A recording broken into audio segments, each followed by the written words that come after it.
Dom, do you still watch the news? Jenna, That this is a laughs at real this everything.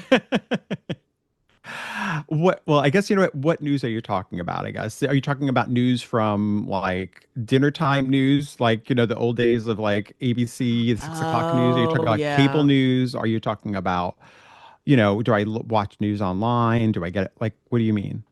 Well, any of them. I mean, do you just Oh, watch news on TV? Like, no, I do you turn on I the get TV for the news? no, I don't. I don't turn this here. I do not. Yeah. I don't. You know why?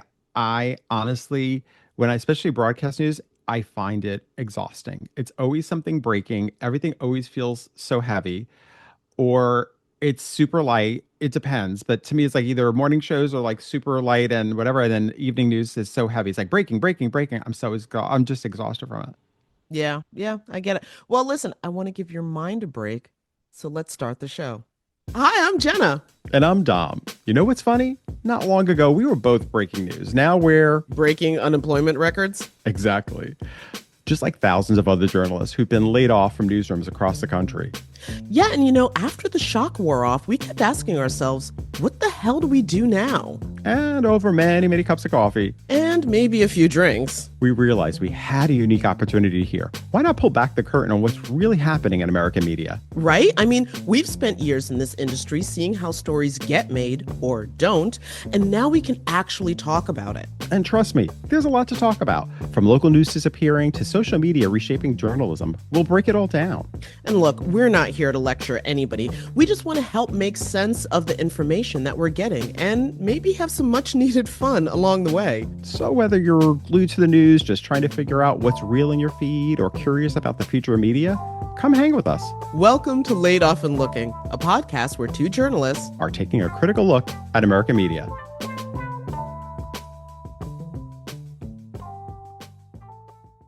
No more breaking news. No more. I rebuke it. I rebuke it. No more breaking news. Sorry. Aaron, much love to you, man, but no more. Stop breaking it. Like, no. No. I'm gonna go find a piece of land in the Caribbean and on a mountainside and just kind of like stay there and hide and never come back into this world because I rebuke any more breaking news. The only thing breaking will be my bank after I move to the Caribbean and get out of this joint. Yeah, that was that was a video that I came across. I think the creator's name is like Broadmop or something. His real name, I think, is Derek Edwards. Okay. But it made me think of you, Dom, because I feel like that's everybody at this point. Just you gotta stop, man. My nervous system can't take it.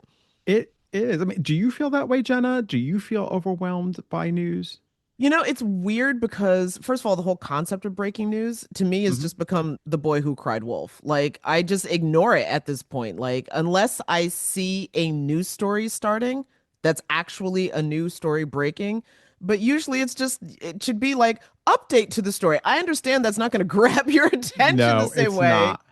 It's not. but that's what really breaking news actually is. It's just like updates or it's a continuation, whatever. It's too much. It's just new information. And I know it's when I worked in Sometimes, or cable. it's new Oh, information to new. whoever tuned in that moment. Yes. We used to say it's new to me. There you go. It's new to me, we so it's breaking news. we used to do that. It was like anytime there was any kernel of news that was different, you felt the need to put breaking news on it because it did give a sense to the audience of immediacy. It's like this is happening now. You must watch this now. It's new information that you can't miss. But that kind of anxiety, I don't think works anymore. And I don't think it ever worked, but I do think like it's lost its actual power or what it means. And That also I part. think it's also just exhausting for a lot of people. Mm-hmm. Yeah, no, Even yeah, even for people like whether you're an influencer online, I get it. You want to make, you're maybe that's part of your brand. It's part of what you do. It's you feel it's what grabs your audience attention, but I do think it gets to be a little bit just exhausting. I feel like this might be the decade that that term dies because people are really sick of it. Do not say breaking news to me unless, like just stop. So yeah, but I don't know. I just don't feel like that really works anymore. And it's one of the things that I I think I've watched get overused, and Mhm. then people like myself included, as a journalist, just dismiss and sort of turn away from, which seems to be the undoing of broadcast media. Well, because it goes back to this whole feeling of, well, you're watching something or you're listening to something, and if it doesn't feel truthful, then your audience starts questioning everything about it. If That people could be start, the first right? crack in the trust wall. Well, because people start to catch on and the audience catches on. You have a trust with them. And again, I'm talking about, this is in the early 2000s when I was doing this. And even back then we used to joke about it. All broadcasts and cable news, they all did that because that's sort of what was cable news had to do that in a way. Well, had to. That's what they chose to do in that way because of the fact that it gave a purpose for the 24-hour news cycle. It's like you've got to watch because there's something breaking every second of the day. Oh my But it God. does turn out to be like a business, and the audience after a while now it's just like, oh yeah, let me guess, breaking news. No, it's funny that you said it that way because I was just like, oh my God, then that's even more appropriate that we use like Broadmop's audio Yes. because apparently he does advocacy for Jamaica. And I'm just like, oh, it's like Bob said, you can fool some people sometime, but you can't fool all the people all the time. That's right. It came full Sooner, circle. sooner or later it catches up. Well, It yeah, really but does. I mean, like, is the news still the news if the news is just about ratings? Ooh. Yeah, I mean, exactly. I mean, oh, that's a tough one. I mean, it's still, I mean, if it's fact based, it is. You right? I mean, it is. If it's fact based, I mean, But if listen, you the tell news. a fact-based story and no one tunes in to watch it, then your advertisers don't, they're going to pull out and now the whole Right. thing collapses. Well, that's where it This is becomes a how we. wonderful business model we built, by the way.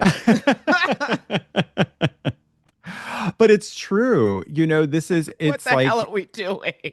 well, I mean, if you look at some of them, it's like we've discussed this before too, Jenna, about like news organizations that sort of have a certain perspective that is, you know what I mean? Whether it's a conservative, whether it's a liberal and or moderate or whatever it is, they have an audience that they feed. And sometimes with that, does it change the fact that that news, whether or not if it's based on facts, then it should all be the same. But sometimes it doesn't come across that way. No, it certainly does not come across that way. And of course, I mean, listen, like the race for ratings, which I guess it's weird because, of course, when you're in it, you don't think of it that way. But in hindsight, you're like, oh, I don't know if that's healthy for like the body politic or Well, anybody. it's not healthy for journalism, No. maybe. You know what I mean? Because now you've made it solely about that. I mean, we were talking before about always wanting to still make a living. Like journalists Yeah. and people who work in the industry do have to make a living, and there's no wrong in wanting to make a good living, right? I think the thing is when that living maybe changes how you tell like if you manipulate the facts, if you do it to appease a certain audience, that's where I think when people change their truth, that's a problem. And the crack gets deeper. Well, listen, I mean, I think that that's something that, a lot of people definitely feel with especially cable news when they watch or if they used to watch. Um, we've talked about journalist burnout, but there's also audience burnout and people getting sick of the bias and, not really sure if they can trust if this is, fair and balanced news that they're getting. But at the same time, people having to deliver for audience demand. I mean, all of those are challenges. It's a Or weird when, balancing yeah, act. yeah. Or when you're an organization that, let's say now we see billionaires buying, of course, it's been going on for a while. It's not new, but or billionaires who buy news organizations Is it that to they're kind of buying or now they're just meddling in? probably, yeah. Yeah, That's a I was gonna good be like, because question. you're right. Like they've always bought, but I'm just like, no, these people have their fingers all into everything now. Like the firewall that used to be between ownership and editorial control, that ish is just melted away. It has, and it changes sometimes what people are going to hear and read and what points of view they're going to be exposed to. And before I feel like, listen, there are some who go out there and that change if your audience isn't aware, you can fall into like, oh, I didn't think about that, or oh wow, that's really like, and my thing is, yeah, but are you being manipulated? And sometimes I do feel like we are.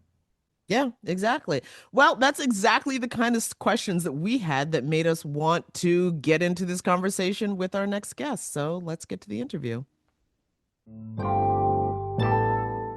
Who gets to decide what journalists can say and what they can't? Lately, that question feels harder to answer. Yeah, it really does. And even with all of the layoffs and the cutbacks and the power structure, that hasn't really changed. And a handful of companies still decide which stories actually get told. One of them is CBS, which is now owned by David Ellison's Skydance. And then they just hired Barry Weiss, who was the writer behind the Free Press and is now editor in chief of CBS. And this has all become a very tangled web. Barry says she wants journalism that, in her words, holds both political parties in equal scrutiny. Some people see that as balance, others as a red flag, especially after CBS settled with President Trump over his lawsuit with 60 Minutes, in which he agreed, and in which they agreed to release full transcripts of future candidate interviews. Exactly. That seems to be a very big sticking point for a lot of people. But it all points to a much bigger issue. And that, of course, is who's actually steering the news coverage and how much of that control is shaping what it is that the public actually gets to learn, see, and hear.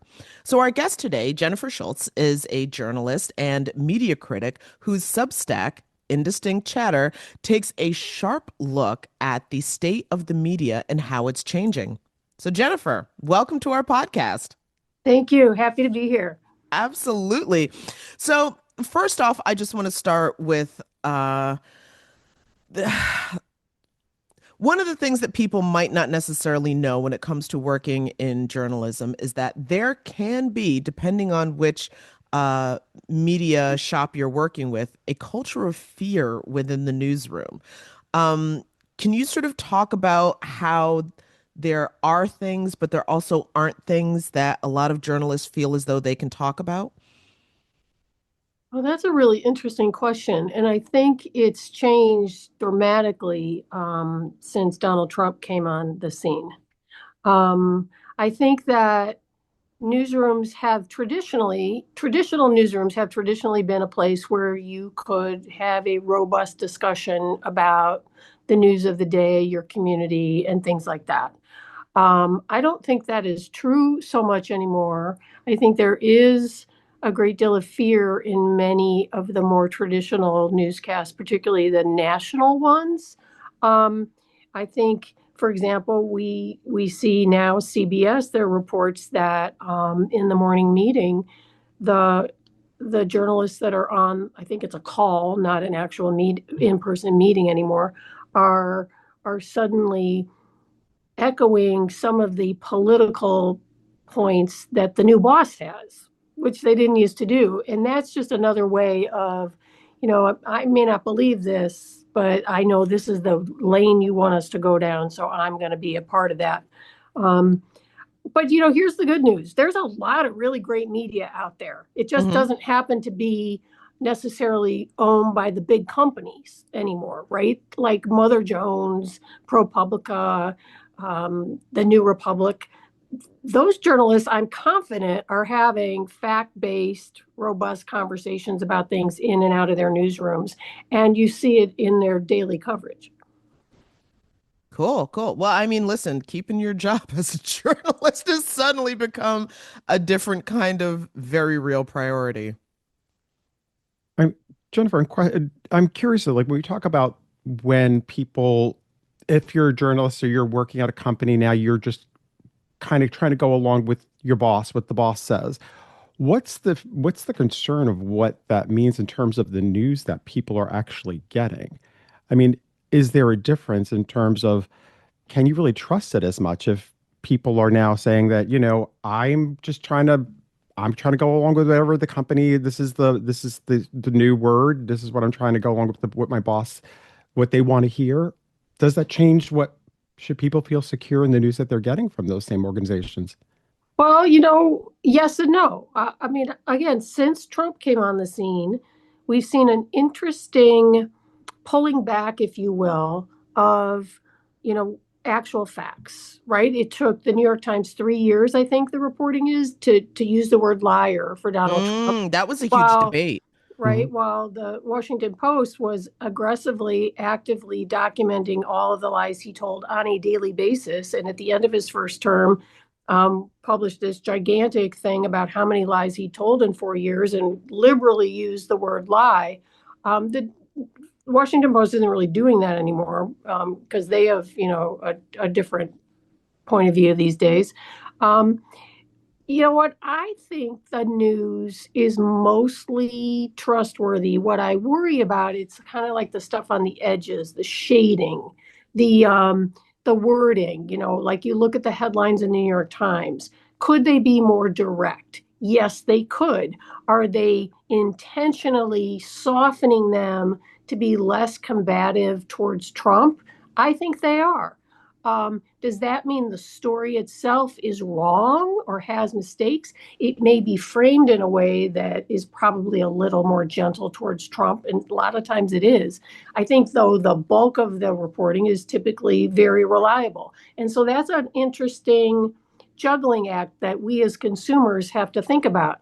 We're mad at that headline. Is the story accurate? How do you reconcile all that? And what does it mean over time? Are they slowly pulling back on critical coverage of Trump? I would argue yes, and the pulling back is continuing. In fact, I'm not so sure it's slow anymore. Well, You know, I it's still get. interesting. Oh, sorry, Okay, Tom. sorry. What were you going to say? No, I was just going to say what you're saying there. It still concerns me that if there's this sense of trying to be cautious, like it's like the article itself is, yes, that's factual, but the fact that anybody is pulling back still really concerns me. That it's like, why can't you just say what you mean to say? Why do you have to hold back? Because that in and of You do itself get that feels sense from right. some, especially I would say in the broadcast space, where it's almost as if there's something the journalist wants to say and they keep walking up to the line of saying it. And so you as an audience member are just like, it's almost like Rocky Horror Picture Show.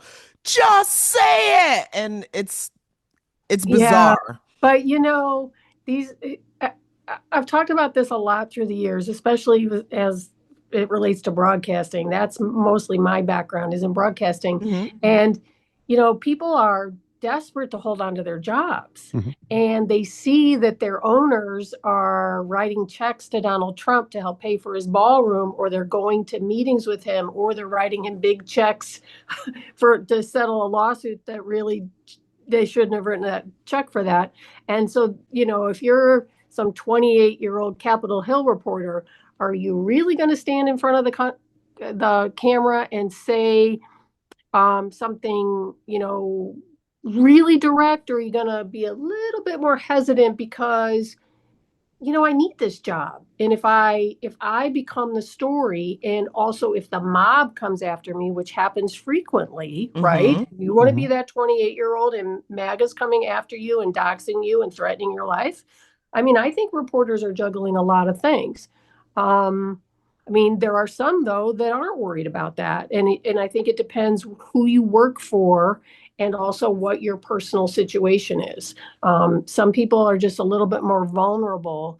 And so I think maybe I'm not suggesting that they're not doing their job well, but I think they're probably being really careful about how they present the information. Well, I would add to that I think a lot of journalists are genuinely there to tell the truth and to speak truth to power.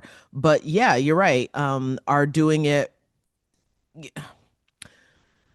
This is just a very, very difficult balancing act. But so one of my other questions then becomes, from your perspective, what do you think that is doing to the public trust? Because one of the things that seems to be consistent in all of this is that the public seems to have completely shrugged its shoulders and insisted that they don't trust most of us, no matter what we do. So I blame Donald Trump for that in Mm, the last 10 years. I mean, let's remember, from the moment he came down that escalator, he's been talking about fake news and targeting individual reporters and targeting news organizations. It's become a mantra on his side of the aisle now for 10 years that you cannot trust the media. They say it every day. They say it all of them say it. And so when you're then doing the polling, well, half the people that are people who voted for him and supported him, they're going to be like, yeah, he's right about that. But is it really true? I mean, I think people still trust their local news, and the polling still shows that, right? So I, I don't buy the people don't trust the media. I think it's a political question and not a factual question about the actual work being done by the media. That doesn't mean that the media hasn't screwed up and the media doesn't have a lot of work to do. And I think I've long argued that the media has failed. Mainstream media, fact-based journalism should have done a better job of showing their work and explaining how they do what they do, so that when these attacks first started coming in, people were like, no, wait a minute, that doesn't make any sense, because I know that the person who did this story wrote in the second paragraph that they interviewed 15 people and they looked at this video and they had this expert do this and do that, do this. You're seeing more of that in some reporting now. We should have been doing that all along, because we left ourselves vulnerable to these attacks. Jennifer, there's so much trust. You always hear that trust that the public has in local media. But it's interesting because sometimes you feel like at least I do that. It feels like local media sometimes is the one that struggles the most in terms of financials, in terms of like, it always feels like that's the one that, you don't have large staffs. Local media, oftentimes you're scrappy, but it's because there's not always the money that's there as much as when you have, and I think what we're seeing now too is like you see larger media companies that have been going through this over the past few years of where sort of seem to like reign for so long, but now the money isn't, now they're sort of struggling themselves. But how does that balance then of, how do we sort of work it out where, well, I should say, why is it that local media seems to have the trust, but maybe doesn't always have the finances or doesn't always have the behind it that the bigger companies do? Well, the whole industry is suffering because the advertising revenue went away for everybody. The entire business model has been destroyed by the internet, right? Television and newspapers and radio were supported by advertising. That advertising flew over to the internet, and then on the internet, news organizations started giving away their content for free, and then influencers happened and TikTok and all of that, and the entire business model was blown up. So the financial stuff, I don't think is directly related to the work that's being done by the local media. But you're right, newsrooms have shrunk. Thousands of journalists every year lose their jobs. The thing about local news, though, and why people trust it, those people live in those communities. They know the people watching the news or reading the news or going to the website, they know these reporters or they know of these reporters, and they're part of a community. And when you're part of a community, it's really important, and I think a lot of reporters do this, to tell the truth and do a really good job reporting about your neighbors. And I think that's why local news is so much more trusted. There's a connection as opposed to somebody from New York parachuting into Chicago to report on what ICE and CBP are doing here, as opposed to the local reporters, right? We feel connected. We know those people. We see their work every day. They're accountable to us. That's part of it. That is just part of the community. And I think that helps local media. But yeah, everybody's struggling financially. There's no question about that. Yeah, that becomes more and more painfully obvious with every new round of layoff headlines. I also do want to kind of go back, though, to when we were talking about corporate influence on stories. And you had mentioned the New York Times. And of course, I feel like I have to mention, it seems like in the age of clicks and attention, that a lot more newspapers are pushing their op-eds, which, again, I'm not sure if everyone in the public is clearly differentiating reporting or analysis of a story with op-eds, which is really just somebody's opinion. So the latest one that seems to have gotten everybody's attention is, did women ruin the workplace? Oh my God. And but yeah, but at the same time, like that's rage bait. And so is the fact that we're seeing some legacy institutions engage in something that's really just there to get you riled up and talking about it. Because I guess now all press is good press for everybody. Like,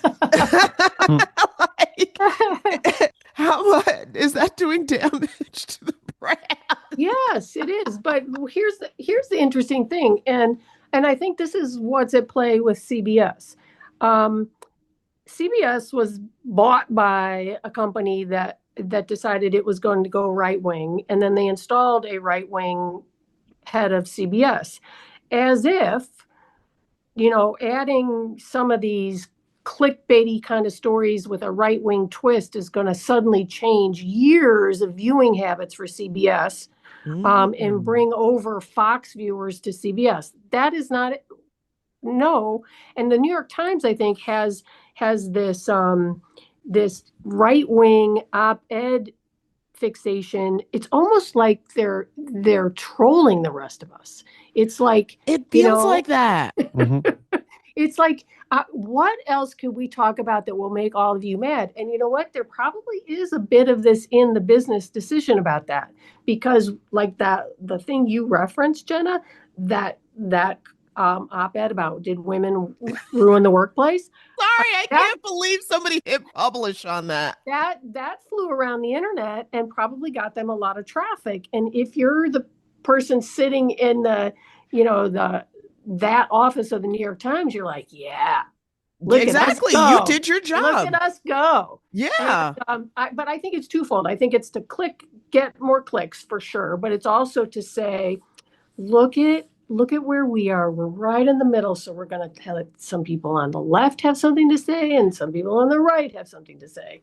And you're right. No one knows the difference anymore between actual journalism and op-eds. And I think there's way too many op-eds. I am sick of everybody's opinion. Dial it down. Dial it down.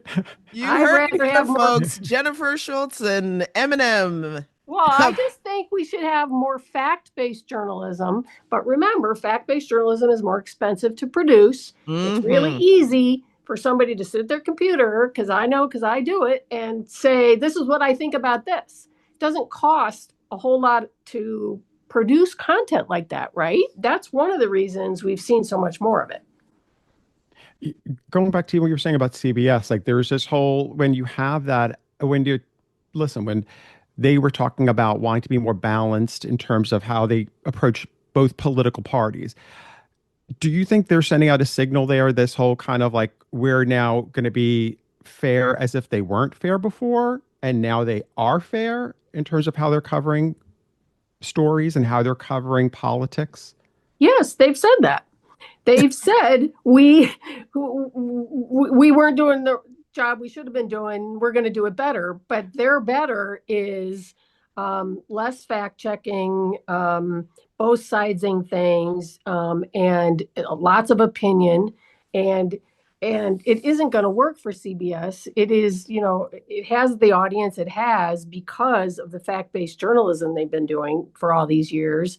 And no one has succeeded in turning their content right-wing and pulling that audience in from other right-wing media. I just don't see how it's going to work for them. And so what will end up happening is that they'll just ruin this legacy brand that they could have built up by doing more fact-based journalism. I mean, there's great reporters at CBS. There's great reporters at 60 Minutes.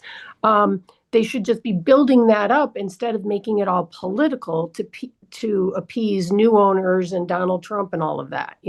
They lost sight of the goal, which is, telling Americans what's going on here, and with making it fact-based, not, gee, what can we do so Donald Trump won't be mad at us?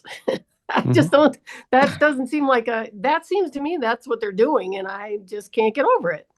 Okay, so here I have two sort of big questions here. And one of them is, this notion of both sides to issues. Now, listen, I've conducted roundtables, I've just talked about all kinds of issues with all kinds of people, and it's one thing to genuinely present two very distinctly different points of view and debate and have that conversation because I think that's necessary in part of the development of the story.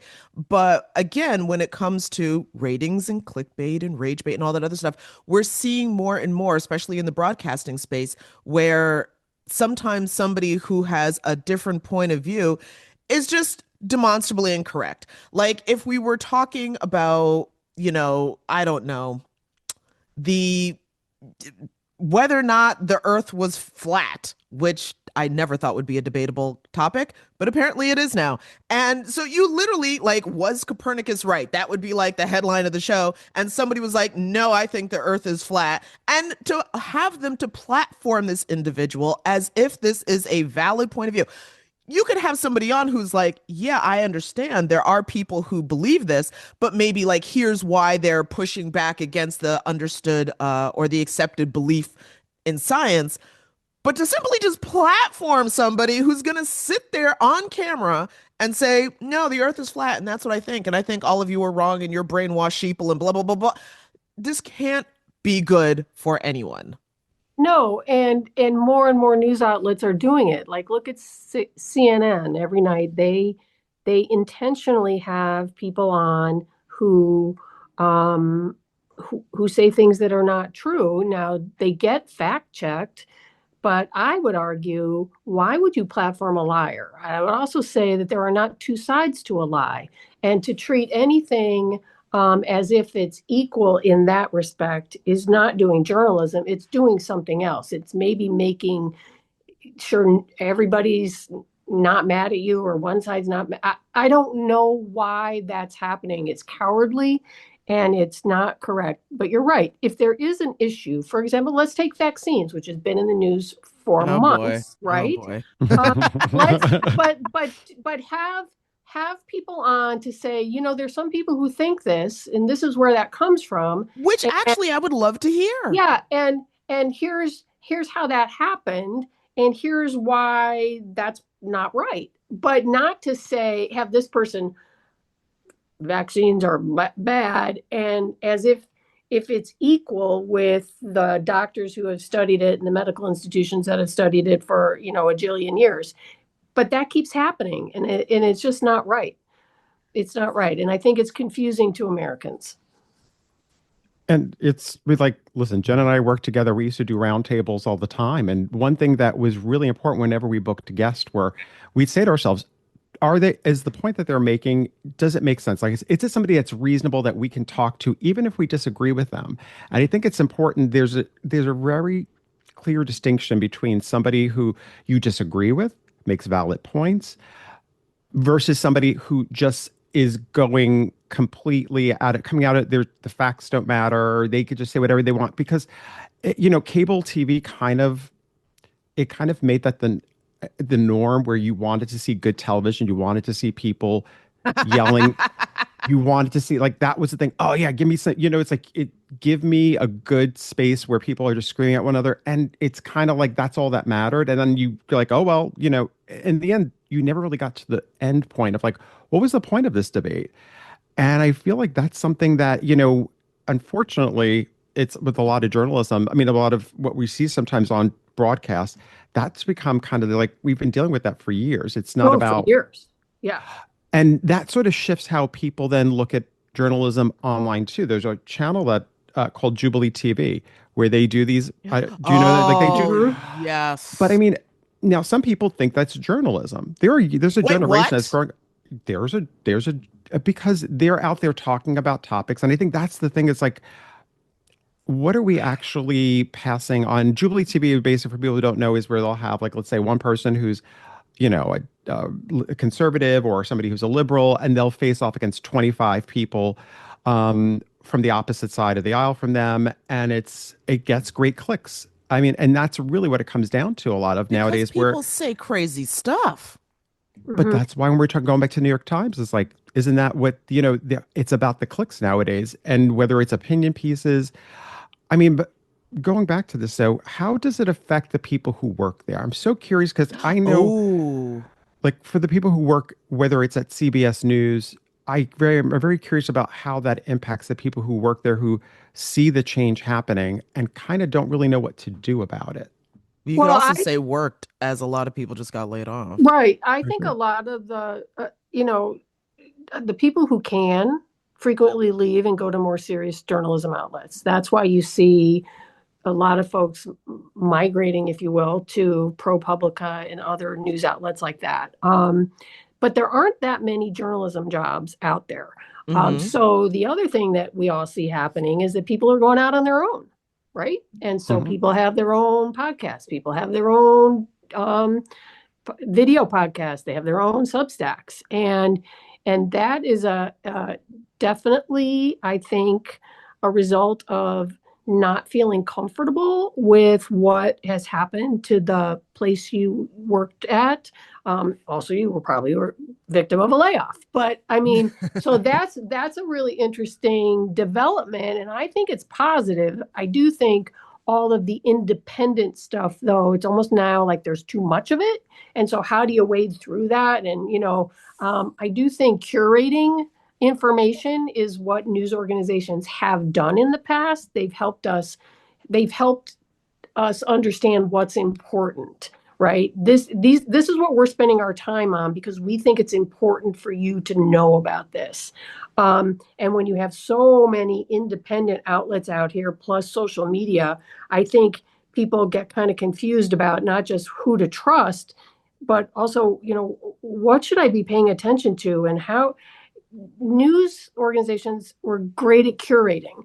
Now I think they're less good at it, and that's a problem for us. There's just too much out there, and I, for one, would appreciate a news organization that helped sort of, you know, gather up all that stuff and put it in front of me and help me understand what was going on in the world with their expertise behind it, if that makes sense.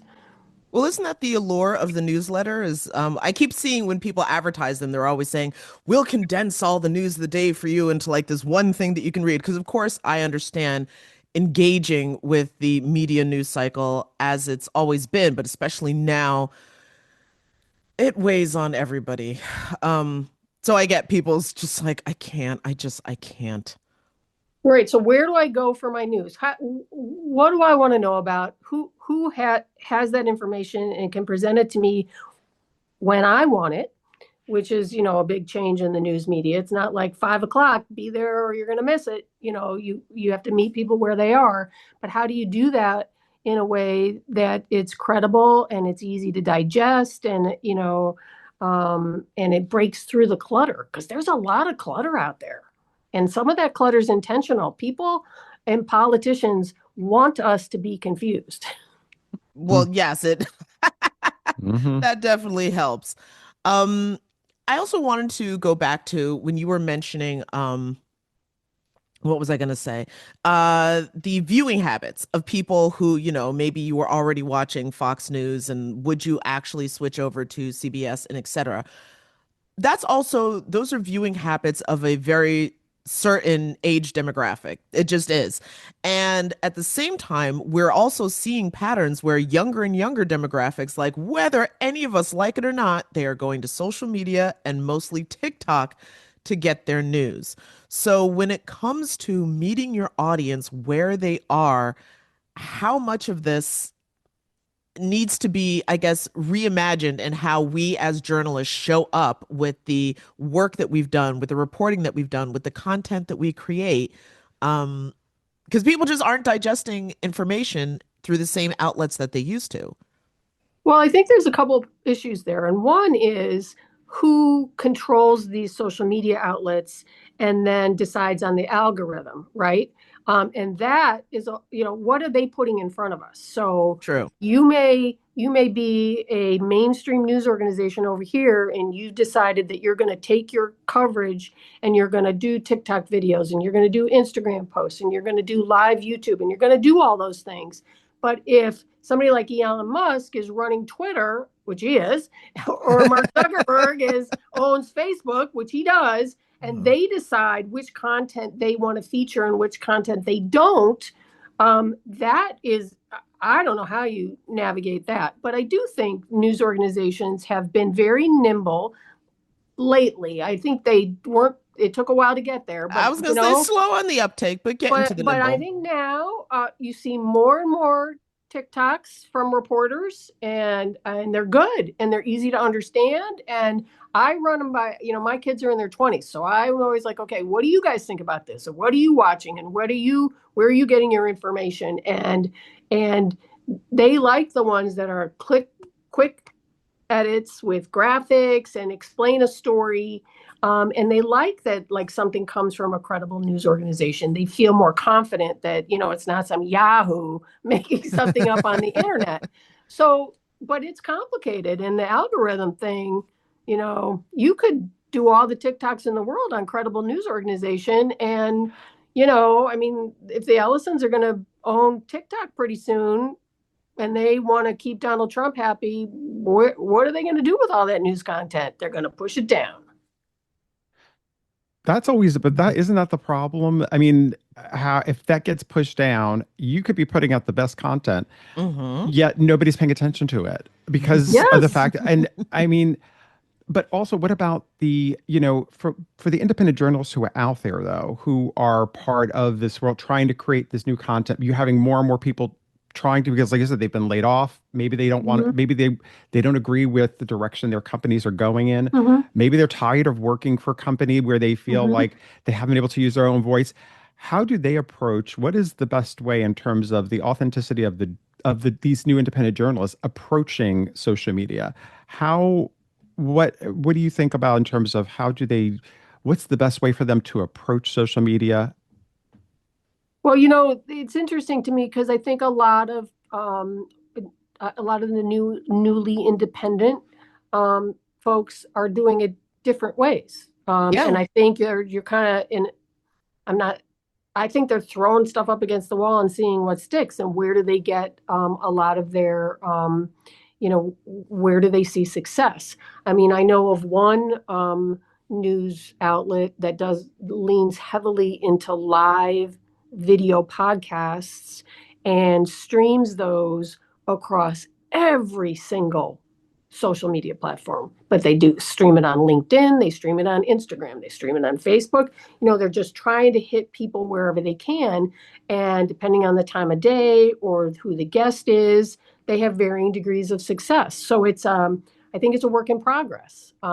It is I'm guessing, an enormous amount of work, because instead of just hitting, send, you're trying to navigate this very complicated, varied news environment and non-news environment. And I think it's tough. But you do see some people breaking through. I mean, Heather Cox Richardson, the historian, is, Yeah. Mhm. massively successful, and she's still kind of old school. She writes a newsletter, she clicks send, it goes out on different platforms, and she's established herself as a credible source, and people have gotten into that. The longer though this goes on, I think people probably will find that it's hard to break through. And it might help if you're a marquee talent. I mean, I think Joy Ann Reid and Jim Acosta are both doing really well in Mm-hmm. their new lives. But they were big names to begin with, and that helps. I'm sure it helps, and they're good journalists, and that is important to me. But they're also really, they get the mediums. So I think that, it's I just, should also mention they also have teams of people still oh, working with them. Huge differences that Tom and I have learned on our own. Mhm. Um, I yeah. also, though, just to go a little bit further, though, because one of the things that is so, to me, unique about especially the social media space for journalists is that not only do people want authenticity, but they want to have a relationship with the journalist. And we've Mm-hmm. talked about this numerous times Mm-hmm. on the show, where most of us were traditionally trained as though the story was the star and we were just the conduit. But now there's this playing field where you're the star and the story comes second, and that's super awkward. For a traditional journalist, that's a That's true. totally different way of life and a totally different business.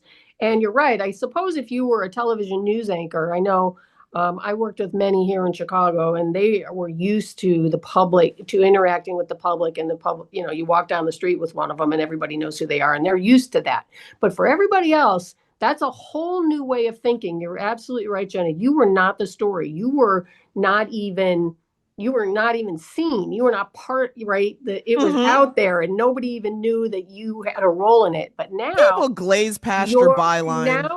now who you are and what you represent in your credibility is exceedingly important.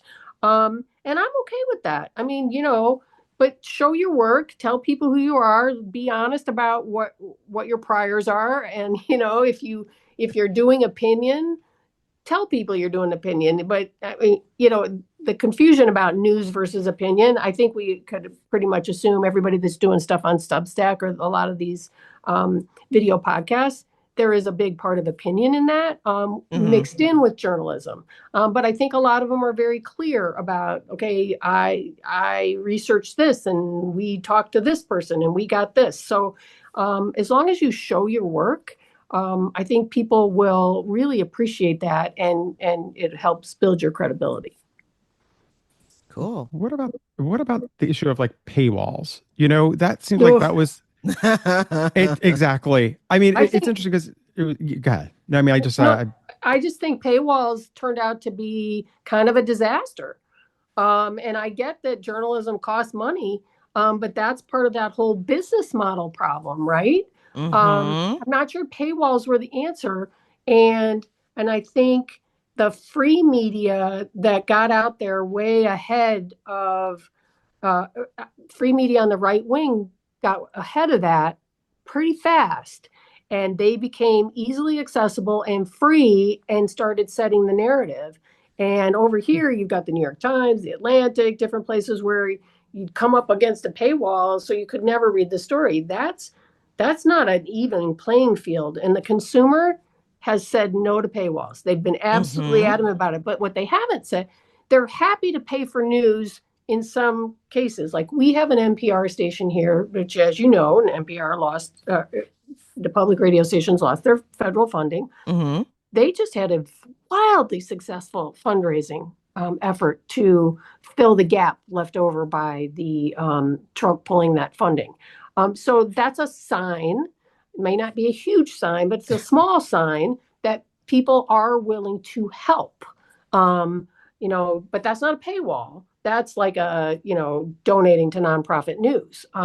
So I think it's not about people don't want to pay for news so much, is they just want it to be easier to access. So give me a paywall-free nonprofit, but tell me where I can, send $60.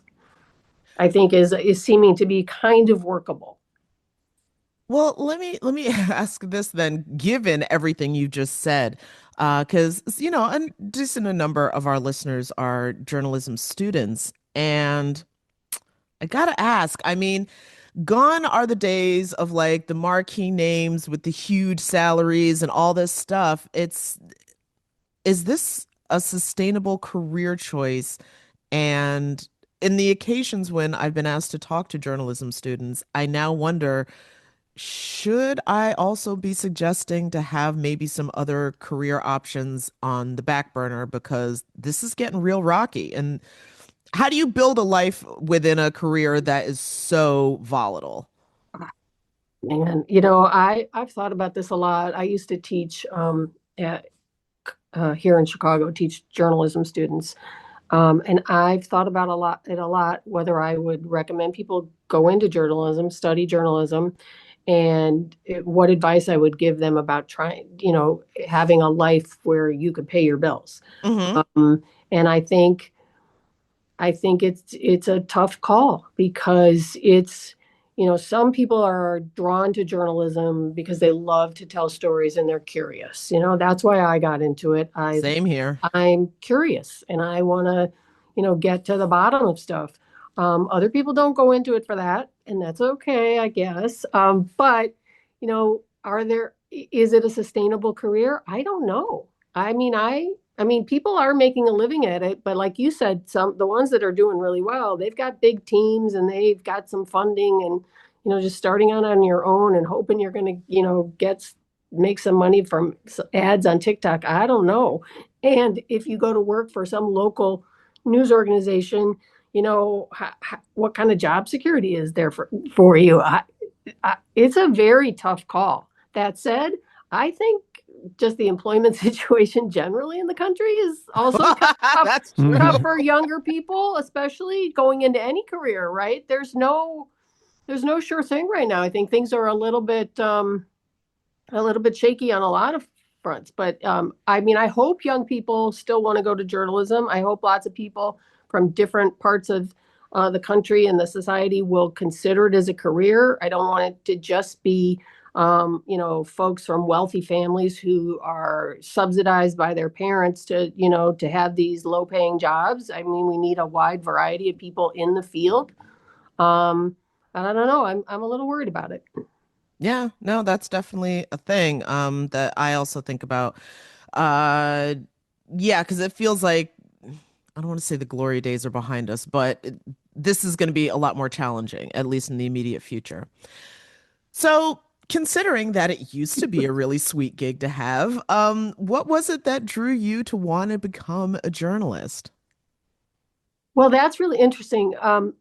I like did my first newspaper for the kids on my block when I was in fourth grade. So I've always obviously had some kind of curiosity about what was going on and wanting to share it with people. And I just went from there. I went to a really small school in Illinois that had a robust daily newspaper and got into it. And I moved over to television, which I, thought was an interesting way of mixing information with images. And I just, for me, it was always about the work. I mean, I can remember, not making any money at all for a long, long, long, long time. It was a tough job back then too. And that wasn't why you got into journalism. And then something happened in the 80s when all of a sudden there was all this money and everybody was getting into it because you could make a lot of money. But there were always people like myself, I hope, who were interested in the basics. Tell the story, share the information, dig up what's going on, go to the city council meeting, get the weather forecast right, all that kind of stuff. And I have mixed feelings now about journalism. I still love it, but I worry about it all the time. Well, Trevor, thank you so much. We're so happy to have you on the show, and thanks for this incredible conversation. Yes, thank you for joining Laid Off and Looking. Laid Off and Looking is an independent podcast conceived of and created by Jenna Flanagan and Dominic Camia. Music provided by Jake Howitt, research by Laura Rothenbucker. You can watch and follow us on YouTube. Or you can listen and follow us wherever you get your podcasts. And if you have any questions or suggestions, we want to hear from you. So leave a comment. We do check them. Or reach out to us anytime at laidoffandlookingpod@gmail.com. New episodes every Friday.